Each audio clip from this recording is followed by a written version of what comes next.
Delhi blast की जांच को लेकर एक के बाद एक खुलासे हो रहे हैं। अब खुलासा हुआ है कि आतंकी डी कंपनी के निशाने पर यूपी के मंदिर थे। इनकी प्लानिंग अयोध्या काशी को दहलाने की थी और बाकायदा अयोध्या में इसके लिए स्लीपर सेल को एक्टिव भी कर दिया गया था।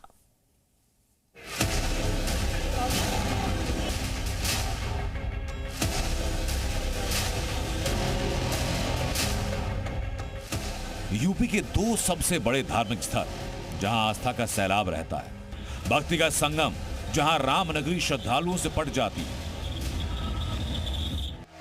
वाराणसी में बाबा विश्वनाथ मंदिर से गंगा घाट तक सनातनी भीड़ रहती है, लेकिन दिल्ली धमाके के बाद जो खुलासा हुआ वो चौंकाने वाला है, क्योंकि यूपी के दोनों धार्मिक स्थल आतंकियों के टारगेट पर थे, लेकिन उत्तर प्रदेश फोर्स की मुस्तैदी की वजह से मंसूबे नाकाम रहे।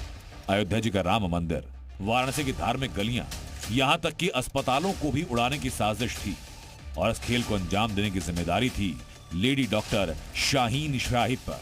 अयोध्या में लेडी डॉक्टर शाहीन शाहिद का स्लीपर मॉड्यूल एक्टिवेट था।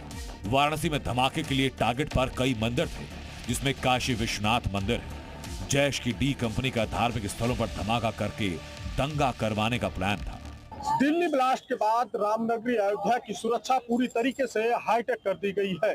राम मंदिर में जब श्रद्धालु प्रवेश करेंगे तो उससे पहले उनको सुरक्षा के घेरे से होकर गुजरना पड़ेगा। तस्वीरें आपको दिखाऊंगा कि राम मंदिर के प्रवेश द्वार पर DFMD लगाया गया है, जिससे श्रद्धालु राम मंदिर में प्रवेश करने से पहले इसी सुरक्षा घेरे से उनको गुजरना पड़ेगा।